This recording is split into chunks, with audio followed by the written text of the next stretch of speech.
But whatever happens and however it happens, the ultimate end game of this is that there will have to be a significant transfer of wealth from the people who own assets to the people who don't. That's what this is all about. This is what this is: cleansing the system, resetting, whatever you want to call it. It is closing the divide between those who've gotten extremely wealthy in an era where financial assets have been promoted and raised, to the people who haven't benefited from that. At this point, I don't think the outcome is avoidable. I think there are different paths that it could take from here. And hopefully we end up with the smoother path.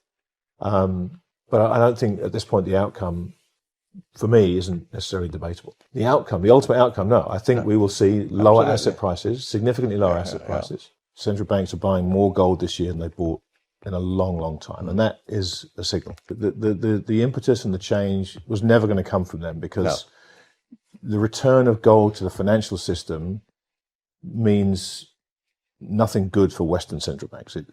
There are positives to come from it for Eastern central banks, developing market central banks.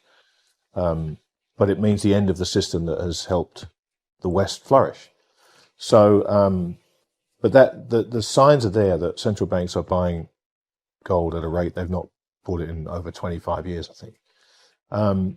So that's happening. I think investors are certainly at the kind of smarter end of the investor scale.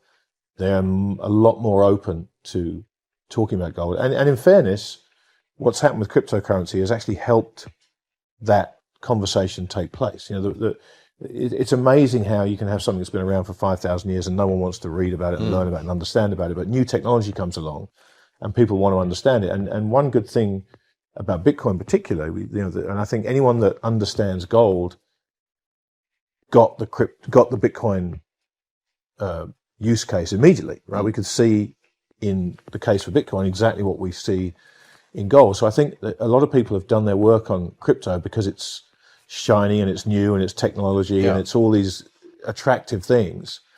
And so the leap, ironically, from Bitcoin to gold is a much narrower one than someone who's invested in a traditional stock and bond portfolio their whole lives. And now you're talking about gold. So I think crypto's done gold a favor in that term. Certainly Bitcoin has. So I get a sense that physical gold is being bought. Coins are being bought by investors, even in the West, not to a crazy degree, but it's certainly happening. Central banks are buying it, and wealthy individuals are, if not buying it yet, some of them are, but they're starting to want to understand it, and they're starting to listen to the case for it, because we're at the point now where, as I said yesterday, for the last 20 years, if you've been invested in markets, you got rich. If you just put money in the markets, you've gotten rich. But now it's a question of trying to stay rich.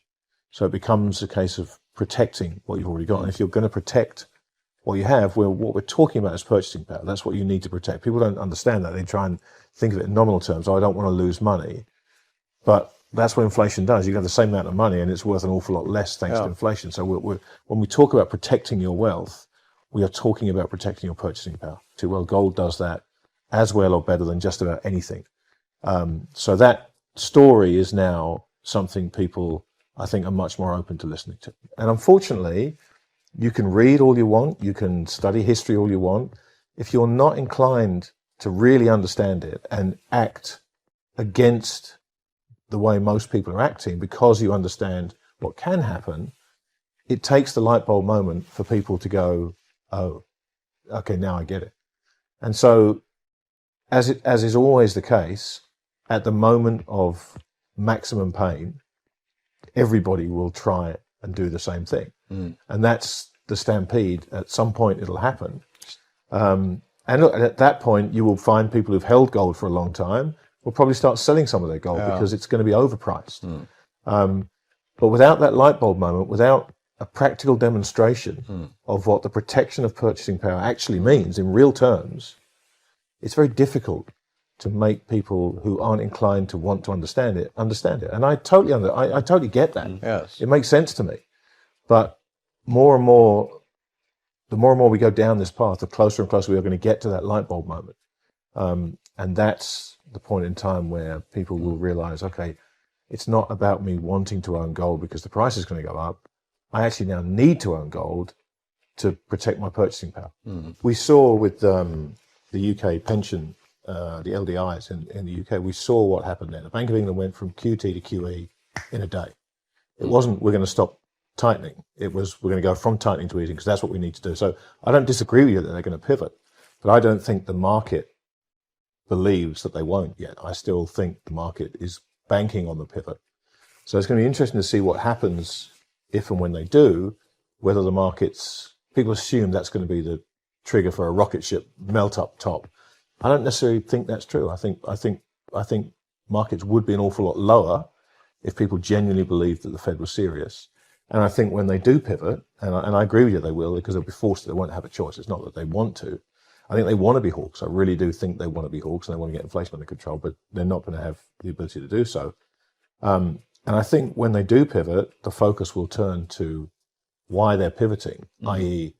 a recession, and a bad recession in the most over-levered economy of all time, with stocks trading at margins that don't support anything like that. So I think when the Fed pivots, it might actually not be good news for markets. I think markets are expected to rally because more free money, liquidity, all these good things. But I think that will be the sign for people to start focusing on the economic conditions and valuations of companies in those conditions, and that's not going to be a good thing. I don't think we're in for a 30-year period of rising rates. I disagree with that, because I just don't think the world can handle that. I don't think that will work. I think there will be a blow up long before that, and we'll have a cleansing of the system and things will get back to a normal rate. But look, if you average over time, interest rates are somewhere 5 to 6%. That's about the average interest rate. So we're heading back there for sure. Yeah. I think this first wave, I agree with the people who think that we're going to have a wave, then they're going to have to lower rates again. Yeah. But the next wave, we're in a period of higher highs and higher lows. That's what I think we're in now. So they're going to trend higher, but there is going to be a level where this doesn't work anymore. And I think we're not that far away from it, frankly. Yeah. And when that happens, that's when I suspect we will see the system try to cleanse itself. We talked about this for a long time, three of us. Whether that's allowed to happen naturally, which will be dramatic and chaotic, or whether it's attempted to be managed, is to be decided. If they lose control, which is your case, then it will be chaotic and dramatic. Yeah. If they find a way to engineer a cleansing of the system, it can potentially be managed to some degree.